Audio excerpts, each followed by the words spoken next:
కొంచెం ముందు జరగండి.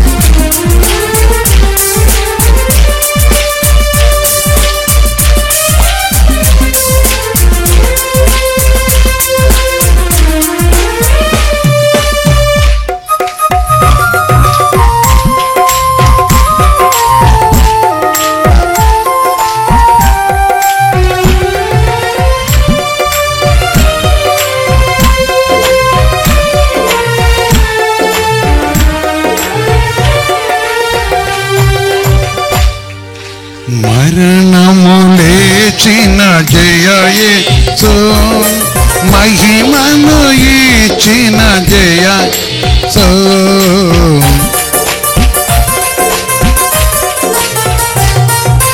మరణము లేచిన జయ యేసు, మహిమను ఇచ్చిన జయ యేసు.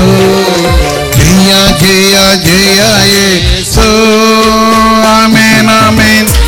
యుడైన యేసు, యేసయ్యా జయ జయ జయ యేసు,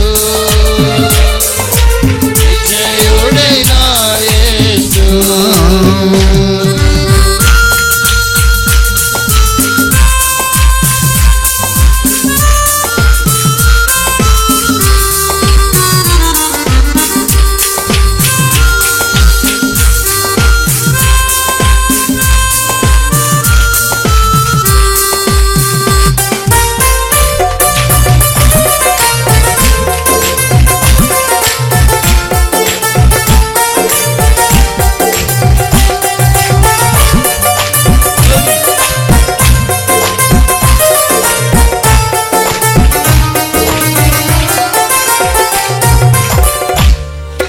మరణపు ముళ్ళు ఎక్కడని, మరణపు ముళ్ళు విరసిన వాడు.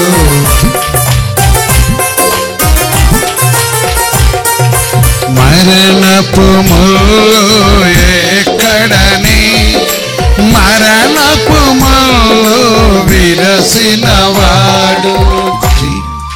జయ జయ జయ యేసు, విజయుడైన యేసు, యేసయ్యా జయ జయ జయ యేసు, విజయుడైన యేసు.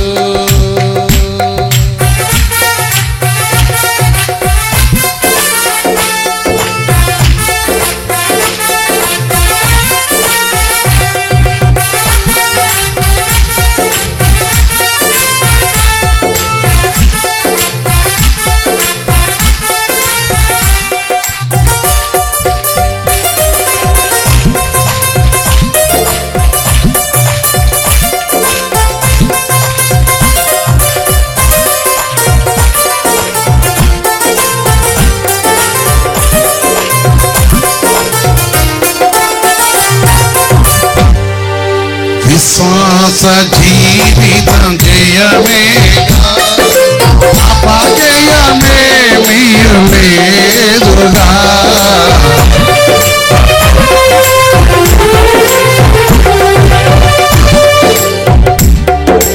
విశ్వాస జీవితం జయమేగా, అపజయమే మీరు లేదుగా. జయ జయ జయ విజయుడైన యేసు, యేసయ్యా జయ జయ జయ యేసు. జయుడైన యేసు.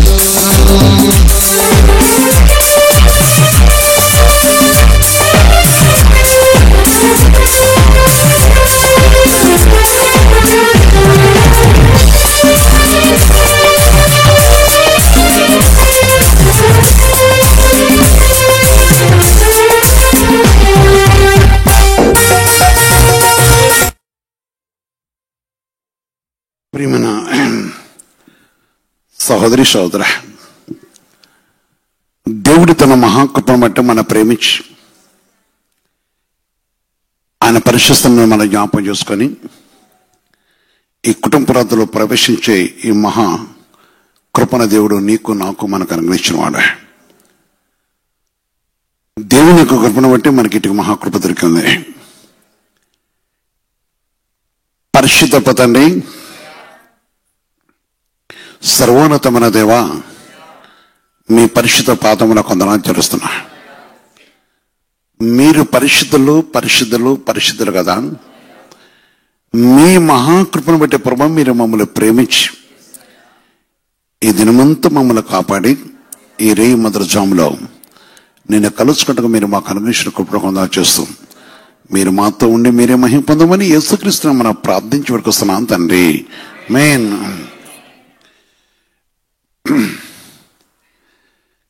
మంచిది. ప్రియమైన సహోదరి సహోదర, దేవుడు ప్రియమైన సహోదరి సహోదరా, దేవుడు మన ప్రేమించి ఆయన కటాక్షం మనకు దయచేసి మరొక మంచి సమయమైన దేవుడు ఇచ్చాడు కనుక కుటుంబ ప్రాంతంలో ఆశతో ఆసక్తితో సర్వశక్తి గల దేవుని కలుసుకోవడం కోసం సర్వశక్తి గల దేవుని కలుసుకోవడం కోసం దేవుడు అనుగ్రహించిన కనికను బట్టి నేను పిన్నెమనై ఉండగా నీ కన్నులు నన్ను చూచెను.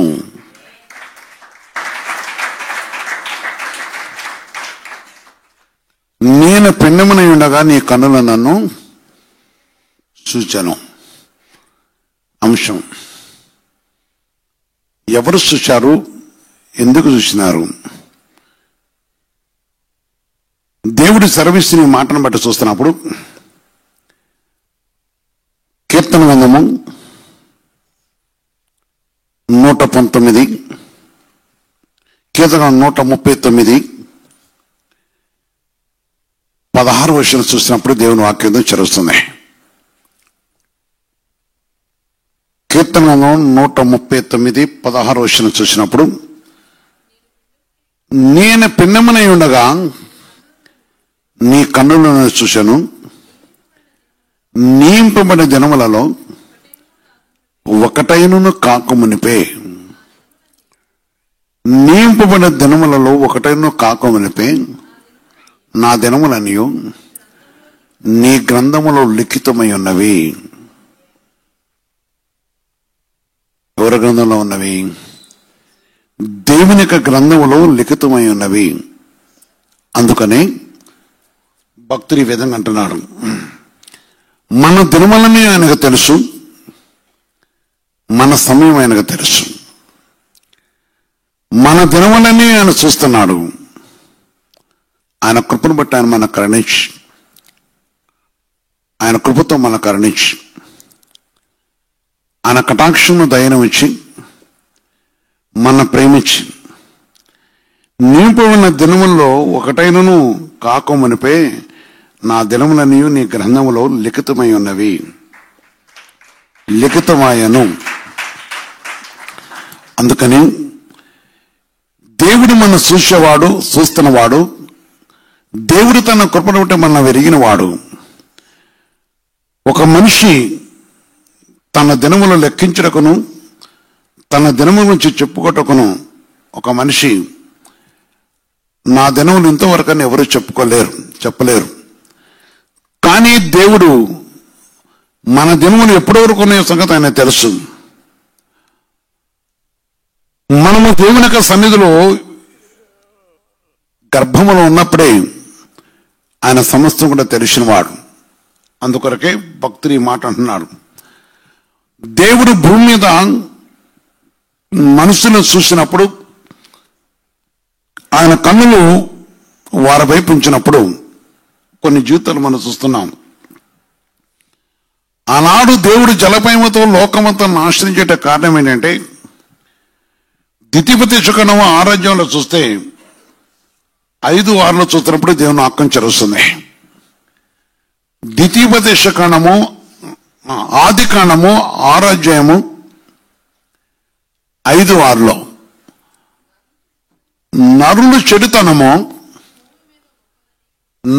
చెడుతనము భూమి మీద గొప్పదనియు వారి యొక్క హృదయం యొక్క తలంపుల్లోని ఊహ అంతయు ఎల్లప్పుడూ కేవలం చెడ్డదనియో యెహోవా చూచి, ఎవరు చూశారు? ఒక మనిషి యొక్క ప్రవర్తన దేవుడు చూస్తున్నవాడు, ఒక కుటుంబం యొక్క ప్రవర్తన దేవుడు చూస్తున్నవాడు, ఒక మనిషి తల్లి గర్భంలో ఉన్నప్పుడు తన దినములు ఆయన చూసినవాడు. అందుకని మనుషుడు తను జడ్జిమెంట్ చేసుకోవాల్సింది ఏమీ లేదు. ఒకవేళ దేవునిపై ఆధారపడితే, అందుకని చెడుతనము, నలు యొక్క చెడుతనం ఆయన చూసి తను భూమి మీద నరులు చేసినందుకు యెహోవా సంతాపం ఉంది, తన హృదయంలో నొచ్చుకొనెను. దేవుడే నొచ్చుకున్నాడు. ఈనాడు నా ప్రియ సహోదరి సహోదరా, ఈనాడు నా ప్రియమైన సహోదరి సహోదరా, దేవుని నొప్పించే కుటుంబంగా ఉన్నవా? దేవుని బాధ పెట్టే కుటుంబంగా ఉన్నవా? దేవుని హృదయమును బాధ పెట్టే వరకు ఉన్నవా? మన కుటుంబం భూమి మీద ఏ విధంగా ఉన్నది? దేవుడు ప్రతి మనిషిని చూస్తున్నాడు, దీవించాలని, ఆశ్రయించాలని. దేవుడు ప్రతి మనిషి వైపు తన దృష్టి ఉంచిన వాడు. పేదవారు, ధనవంతులు, జ్ఞానులు, రాజులు, పరిపాలకులు, ఇంకా చెప్పాలంటే మనుషులు రకరకాలుగా, నిరుపేదలు, పేదరికలు ఉన్నవారు, రకరకాల విధానాల్లో వారి వారి పరిస్థితులు ఉన్నాం. ప్రతి మనిషి వైపు కూడా ఆయన చూస్తున్నాడు. ఆనాడు దేవుడు నరులను చూసినప్పుడు వారిలో మంచితనం కనపడలేదు, వారిలో దేవుని హృదయం నొచ్చుకున్న చెడుతనం కనపడది, వారిలో దేవుని బాధ పెట్టే చెడుతనం కనపడది, వారి కుటుంబంలో దేవుని బాధ పెట్టే చెడుతనం కనపడది. వారంతరాత్మలో దేవుడు వారికి అనుగ్రహించి చెడుతనం, అంటే వారు చేసిన బాధను బట్టి ప్రభు నొచ్చుకున్నట్టుగా మనం చూస్తున్నాం. అందుకని 6వ విషయం చెప్తున్నాడు ఇక్కడ, తాను భూమి మీద నరులు చేసినందుకు సంతాపం ఉంది, తన హృదయంలో నొచ్చుకొనెను. నా ప్రియ సహోదరి సహోదరా, తన హృదయంలో నొచ్చుకొనెను. అందుకొరకే దేవుడు మన బట్టి నొచ్చుకునే విషయం మన కుటుంబంలో జరగకుండా, క్రీస్తునందు మనం విమోచింపడ్డ మనము పరిశుద్ధాత్మదేవుని యొక్క మాట యందు మన హృదయంలో ప్రభుకు అంగీకారంగా మార్చబడి ఉన్నప్పుడు దేవుడు సంతోషించేవాడు. అందుకని భక్తుడు అన్నాడు, నా దినములు అనగా నేను పెన్నెమునై ఉండగా నీ కన్నులను చూచాను.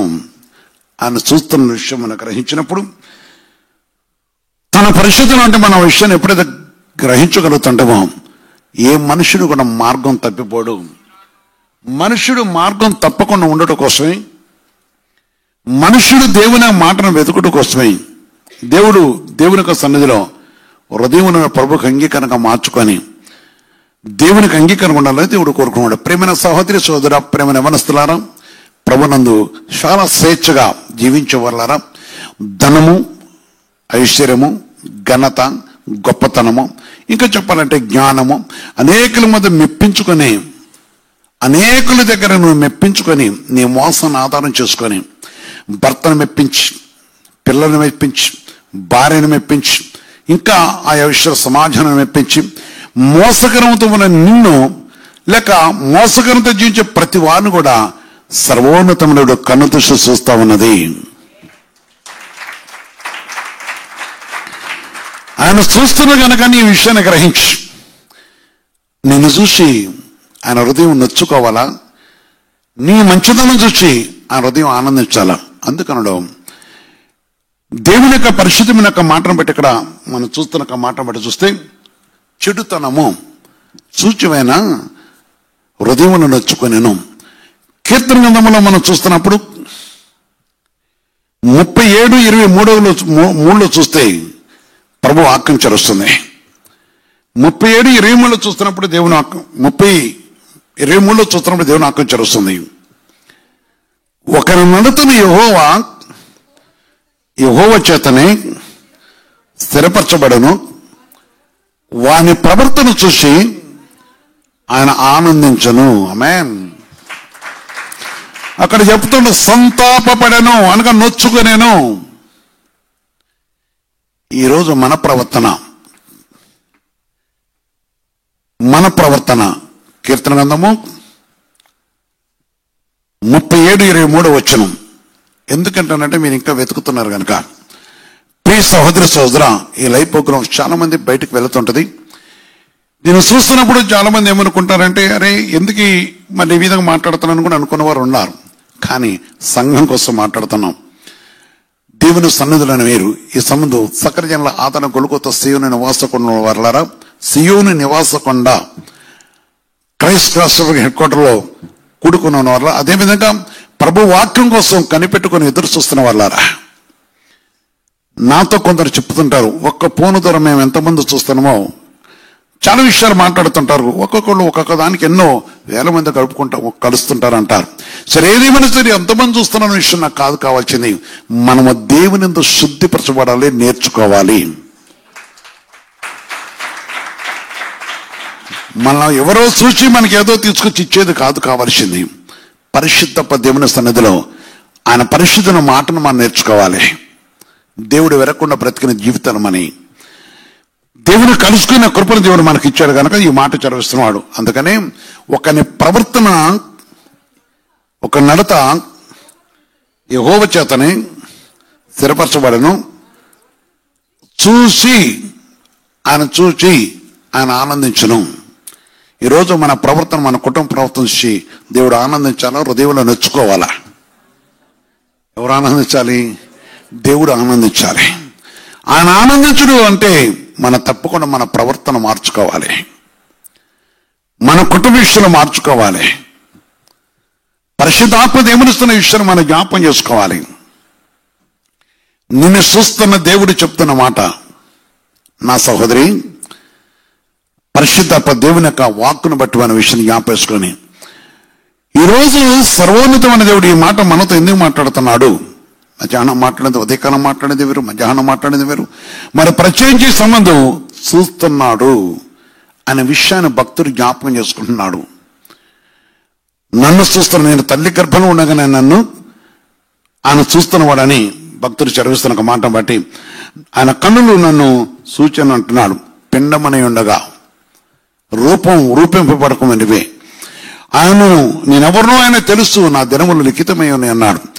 కానీ ఈ సమయం ఆ విషయాన్ని జ్ఞాపం చేసుకొని, అందుకనే కీర్తన గ్రంథంలో చూస్తున్నప్పుడు 11:4 కూడా ఒక మాట చెప్తాడు. కీర్తన గ్రంథం 11:4 చూస్తూ కూడా పరిశుద్ధ వాక్యం చలుస్తుంది.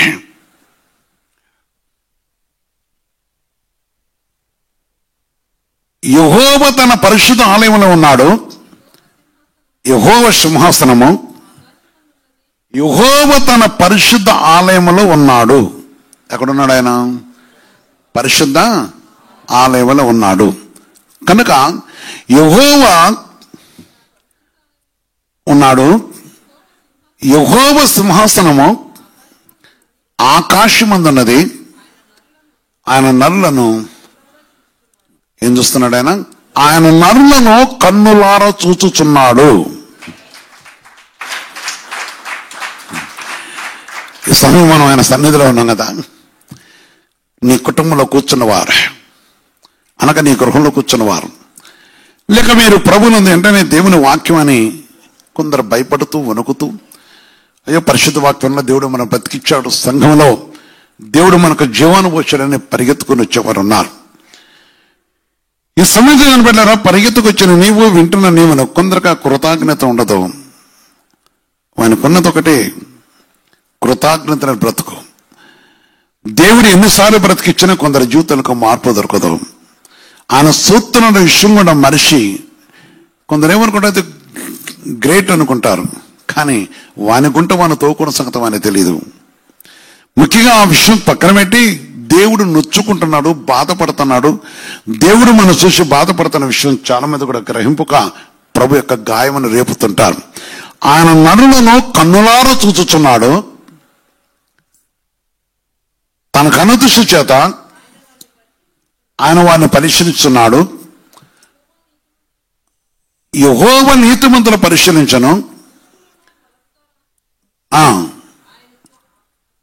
కనుక ప్రేమ దుష్టులు బలత్కరుషులు ఆయనకు అసహ్యులు. కనుక ఆయన కనులారు చూచుచున్నాడు. నీ హృదయం ఏంటో, నీ మనసు ఏంటో, నీ నడక ఏంటో, నీ ప్రవర్తన ఏంటో, నీ నడవడి ఏంటో, నీ ఉద్దేశం ఏంటో, నీ ఉద్దేశం ఉన్నాక సమస్తం. ఎందుకంటే పిండమై ఉన్నప్పుడు చూసినది ఎప్పుడు చూడడా ఆయన చూసేవాడా. ఆయన మనం చూస్తున్నాడు గనక, ఆయన మనం చూస్తున్నాడని నువ్వు ఎప్పుడైతే క్రైస్తవో దేవుని సన్నిధిలో చాలా యథార్థపరులై ఉంటారు. జీవన దేవుని యొక్క మాట పక్కన జీవితాన్ని కొనసాగిస్తుంటారు. నా సహోదరి సోదర, అందుకే ఈ విషయాన్ని జ్ఞాపకం చేసుకొని చూస్తున్న దేవుడా. నిర్గమకాండము 3వ అధ్యాయంలో చూసినప్పుడు 9వ వచనం మాట చెప్తాడు. నిర్గమకాండం 3:9 చూస్తూ కూడా దేవుని ఆజ్ఞించేస్తుంది. నేడు దేవుడు మన సెలవిచ్చే మాటను బట్టి ఇజ్రాయేలు మన నిజంగా నా ఎదుగు చేరినది ఐగుప్తులో వారు పెట్టుచున్న హింస సూచితిని. ఏం చూశారట? చాలా మంది ఒక మాట వాడుతుంటారు, నన్ను ఎవరు చూస్తారు, నా కష్టం ఎవరు తెలుసు, నా బాధ ఎవరు తెలుసు అని, నన్ను చూసేవారు లేరని భర్తల గురించి అంటారు, పిల్లల గురించి అంటారు, ఇంకా రకరకాలుగా మాట్లాడుతుంటారు కదా. ఏ మనిషి అయితే బాధపడుతున్నాడో, ఏ మనిషి మొరపెడుతున్నాడో, ఏ మనిషి వ్యాధితో ఉన్నాడో, ఏ మనిషి బంధకంలో ఉన్నాడో, ఏ మనిషి ఏ స్థితి నుంచి అడుగుతున్నారో, అడుగుతున్న ప్రతి వారిని ఆయన చూచుచున్నాడు. ఈరోజు ఆయన సన్నిధిలో ఆయన కుటుంబంలో ఉన్న దేని బిడ్డలారా, మనమంతా కుటుంబంగా కూడుకున్నాం. అవునా? మన పరిశుద్ధాత్మ దేవుని స్థలంలో ఒక కుటుంబంగా కూడుకున్నాం. ఈ స్థలంలో, ఇతర స్థలాల్లో, అనేక ప్రాంతాలలో, అనేక జిల్లాల్లో ఉన్నారు, గ్రామాల్లో ఉన్నారు. ఎవరైనా సరే ప్రభు సన్నిధిలో నా సహోదరి సోదర, దేవుని యొక్క వాక్యాన్ని మనం గ్రహించినప్పుడు తన కృపను బట్టి మన కటాక్షించే దేవుడు గనక, అందుకని ఆయన వారి హింసను చూసినవాడు. అందుకే ప్రభు యొక్క వాక్యాన్ని బట్టి చూస్తున్నప్పుడు దేవుడు మన ప్రేమించి, దేవుడు మన కనుకరించి, దేవుడు తన పరిశుద్ధమైన కనటం మన ఏందో తన కృప నుంచి ఆయన మనం చూస్తున్న దేవుడు అనే మాట మనం చూస్తున్నాం. ప్రభు వాక్యానికి మనం లోబడి ఉన్నప్పుడు, పరిశుద్ధాత్మ వెనక మాట మనం గ్రహించినప్పుడు, నా సహోదరి సోదర, ఎవరు చూడలేదని చాలా పనులు చేస్తుంటారు, ఎవరు నన్ను చూడట్లేదని రకరకాల మోసకరమైన విషయంలో మోసాలు పడేవారు ఉన్నారు. వారి వారి స్థితిని బట్టి, వారి వారి పరిస్థితిని బట్టి వారి విషయంలో దేవుడు మన రక్షించి, విడిపించి, మోచించి కరుణించేవాడు. కీర్తన 34వ అధ్యాయంలో చూస్తే 15వ వచనంలో కూడా దేవుని వాక్యం వస్తుంది. నా సహోదరి సహోదర, కీర్తన 34:15 వచనం చూస్తే, యెహోవా దృష్టి నీతిమంతుల మీద ఉన్నది, ఆయన చెవులు వారి మొరలకు ఒగ్గి ఉన్నవి.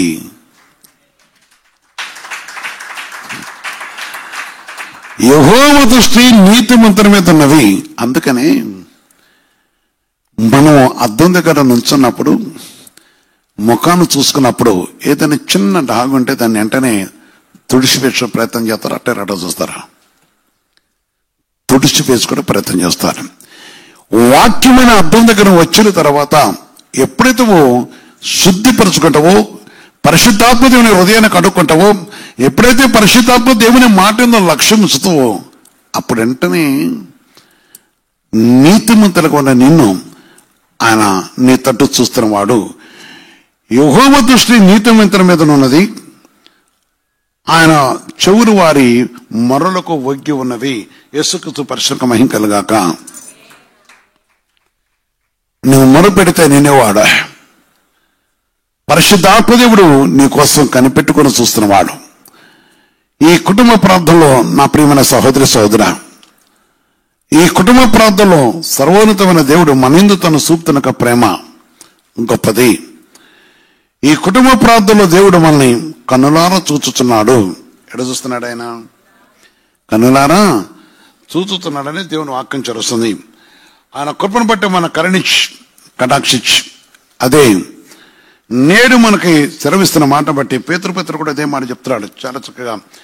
పరిశుద్ధ దేవుని యొక్క నామను బట్టి దేవుడు మనం ఏ విధంగా చూస్తున్నప్పుడు 3వ అధ్యాయంలో చెప్తున్న మాట, ప్రియమైన సహోదరి సహోదరా, దేవుడు తన కృపను బట్టి చూస్తున్నప్పుడు ప్రభు కన్నులు నీతిమంతుని మీదను, ఆయన చెవులు వారి ప్రార్థన వైపును ఉన్నవ కానీ ప్రభు ముఖము కీడు చివరికి విరోధం అనేది సేమ్ వాక్యం ఇక్కడ చదివిస్తున్నాడు. కనుక ఈరోజు కీడు చేసే గుంపులు కాదు మనం ఉండేది, పరిశుద్ధాత్మ దేవుని కలుసుకోవటం కోసం, ఈ సర్వోన్నతమైన దేవుని కలుసుకోవటం కోసం, ఈ సర్వశక్తుల దేవుని యొక్క మాట నిలిచిన వారమై, సజీవన దేవుని వాక్కుకు మనం లోబడ్డ వారమై, ఆయన చిత్త ప్రకారం ఆయన చిత్తం నిలిచినప్పుడు దేవుడు మనల్ని దీవించి ఆశ్రయించేవాడు. దేవుడు తన కృపలో మనల్ని కరుణించి ఆయన కటాక్షించేవాడని దేవుని ఒక వాక్యం చేస్తుంది. నా ప్రియ సహోదరి సోదరా, నాడు నేడు ఏకరీతిగా తండ్రి నిన్ను ప్రేమించిన దేవుడు, నిన్ను తన కృపలో జ్ఞాపకం చేసుకున్నవాడు. అందుకనే నేను పిండముని ఉండగానే ఏం చేశాడైనా, నేను పిండముని ఉండగా నీ కన్ను నన్ను చూచాను అన్నాడు. అందుకనే మనం చూస్తున్నవాడు. యేసుప్రభు సెలవిచ్చిన మాటను బట్టి దేవుని యొక్క వాక్యాన్ని బట్టి చూస్తే నాడు నేడు కూడా అంటే దేవుడు మనం చూస్తున్నాడని, ఆయన మనతో ఉన్నాడని, మన పోయిన స్థలంలో ఉన్నాడని, మన నీతిమంతులు చూస్తున్నాడని, లేక మన దృష్టికారులు చూస్తున్నా ఎప్పుడైతే మనం గ్రహిస్తామో అప్పుడు తప్పకుండా పరిశుద్ధ దేవుని మార్గంలో నిలిచి నీతి క్రియలు జరిగిస్తూ ఉంటాము. అప్పుడు మన ప్రార్థన వినేవాడు. ఎందుకంటే దేవుడు ఒకసారి చూస్తూ ఉండడు, ఒకసారి చూస్తూ ఉండేవాడు కాదు. ఇప్పుడు మన దగ్గర చూస్తాడు, ఇంకోసారి చూడలేదు. ఇప్పుడు మనమందరం కూడుకున్నాం కనుక ఇప్పుడు మన మధ్య వేస్తాయి ఉన్నాడు, ఈ సర్వీని వారి దగ్గర ఉండవు, వేరే పక్కన లేడు అంటకు వీల్లేదు. ఎందుకంటే ఆయన దేవుడు, ఆయన పరిశుద్ధులను బట్టి ఆయన ఎలాంటి వాడంటే సహాయం చేయాలి, వారిని ఆదుకోవాలి, వారికి మేలు చేయాలి, వారు ఇడిపించాలి, వారికున్న బాధను చిడిపించాలి, లేక వారిని వృద్ధిపరచాలి, లేకపోతే మోస్తున్న భారమును చిడిపించాలి, వారి వ్యాధులను చిడిపించాలి, వారి బాధను చిడిపించాలి, వారి కష్టం చిడిపించాలి, వారి దుఃఖమును చిడిపించాలి, వారికున్న బాధ నుంచి తప్పించాలి, వారిలో ప్రతి శోధన తప్పించాలి, వారిలో ప్రతి వ్యాధులను చిడిపించి ఆశ్రయించాలి. వారు అడిగింది ఇవ్వాలని. ఎవరు అడిగింది ఇవ్వాలని లోకమునంతా కూడా సంచారం చేస్తూ ఉన్నాడు. ఎక్కడ చేస్తున్నాడు ఆయన? మేము అక్కడ పోతున్నాం, మాకు ఎవరు తోడుంటారు, అక్కడ ఎవరు లేరుగా, మాకెవరు సహాయం లేరంటే నీ వైపు నీ నీతి క్రియలు బట్టి నీ వైపు తన కన్ను దృష్టించడం కదా, నీవెక్కడికి వెళ్ళినా నీ చూస్తూనే ఉంటాడు. నువ్వే స్థలమన్నా చూస్తూనే ఉంటాడు. లోకమనంతటా వాక్య 2వ దినవృత్తాంతరం 16:9 చెప్తున్నమాట. 2వ దినవృత్తాంతర గ్రంథము 16వ అధ్యాయము 9వ వచనంలో చూస్తే, తన ఎడల యథార్థ హృదయము గలవారిని బలపరుషకై యెహోవా కనుదృష్టి, ఎవరి దృష్టి? యెహోవా కనుదృష్టి లోకమందంతటా సంచారము చేయుచున్నది. ఏం చేస్తున్నాయి? ఆయన తిరుగుతా ఉన్నాడు, చూస్తున్నాడు. ఆయన పరిశుద్ధం చూస్తున్నవాడు. నా సహోదరి సోదరా, ఆ విషయాన్ని జ్ఞాపం చేసుకొని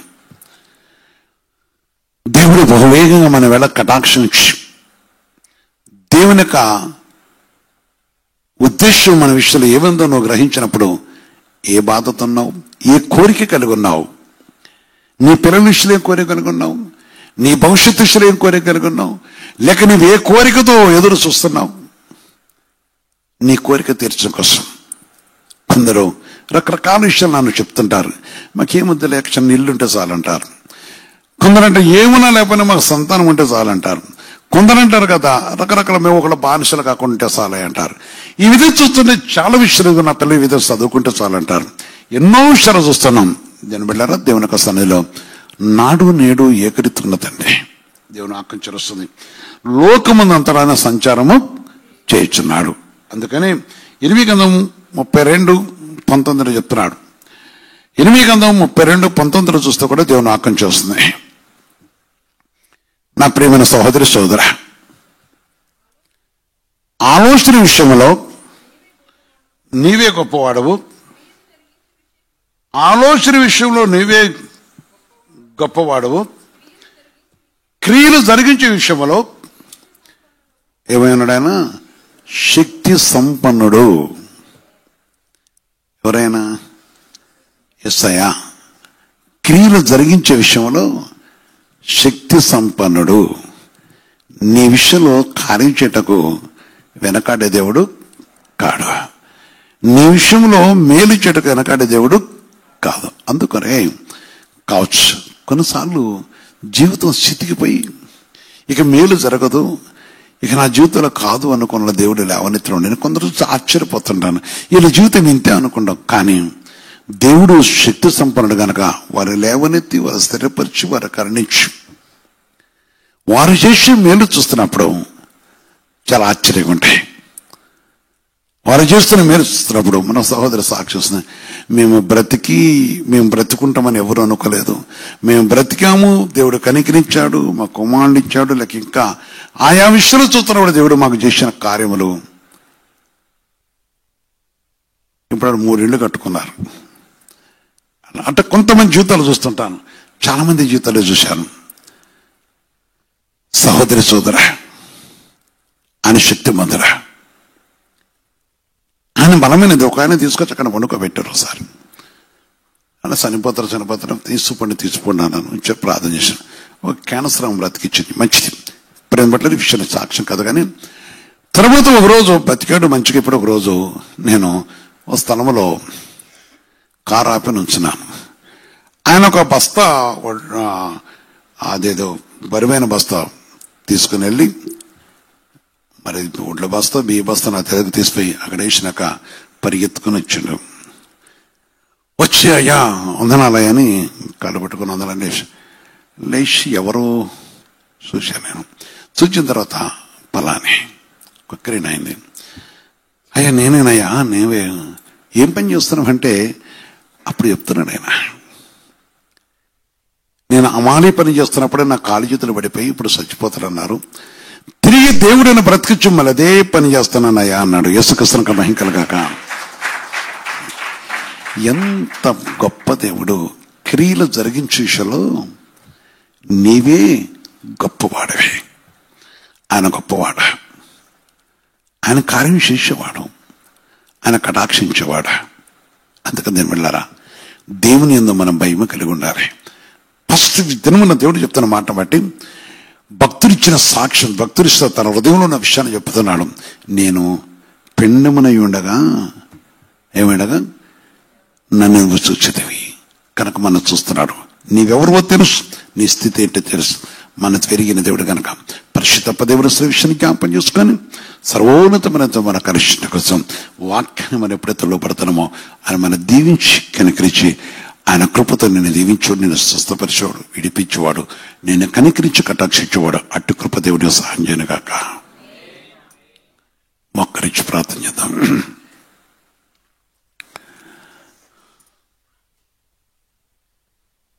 ప్రియమైన సహోదరి సోదర, నీ ఆశ అని తెలుసు, నీ ఉద్దేశం అయినా తెలుసు, నీ తపన అయినా తెలుసు. నేను విడిచిపెట్టాడు ఆయన, త్రోసివేసేవాడు కాదా. ఒక్కసారి జ్ఞాపకం చేసుకొని అయ్యో నా స్థితి ఏంటని అనుకోబోకు. నా పాపను బట్టి జరిగిన శాపమును తొలగించి నాకు సహాయం చేయమని అడుగు. దేవుడు కరుణించేవాడా, కటాక్షించేవాడు.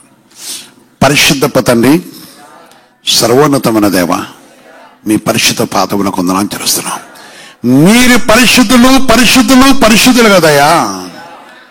మీ కృపయు ప్రేమ కరుణ కటాక్షను బట్టి మీ దయాకరుణతో మమ్మల్ని జ్ఞాపకం చేసుకొని సర్వోన్నతమైన దేవుడు విని మీరు పెరుగుతండి. మీరు శక్తిమంతుడు గనక ఈ సముద్ర వాక్యమైన ప్రతి బిడ్డని జ్ఞాపకం చేసుకొని మేము తల్లి గర్భంలో పిండమై ఉన్నప్పుడే మీరు మమ్మల్ని విరిగిన దేవుడు గనక ఇగొతని మా మార్గంలో మాకు అన్ని చూస్తున్న దేవుడివి నాయనను క్రియలు జరిగించుటకు గొప్పవాడు గనక ఏ బిడ్డలు ఏ కోరిక కలిగి అడుగుతున్నారు వారు సహాయం చేసి నిన్ను కలిగి ఉండే కృప తెచ్చుతండి. నీ రాజ్యంలో వారసులో సహాయం చేతండి. మా రక్తస్తున్న బంధుమిత్రులు అందరూ సీక్రెట్లో ఉన్నారు, విడిపింపట సహాయం చేతండి. నేను కలిగి ఉన్నామని చెప్పుకున్న రూపం నీ ఉద్దేశం నెరవేర్చే కృప మాకు కూడా తెచ్చుతండి. సంఘమంతరంటే కృప తెచ్చుతండి. ఈ స్థిరమైన ప్రతి వారు కూడా తెచ్చేసి మా దేశాన్ని కూడా కృప స్వస్థ కలిగించి కనుకరించండి. అదే ప్రకృతి నీ రాత్రి కళ్ళ ద్వారా దర్శనం మాట్లాడుతూ నీ కృపణ తండ్రి ఉపాసనతో గడిపే బిడ్డలు పెట్టి కూడా ఉందని చెల్లిస్తూ ఇంకా దగ్గర తన ప్రభు నీ పరిశుద్ధ నామను పెట్టుకోతండి.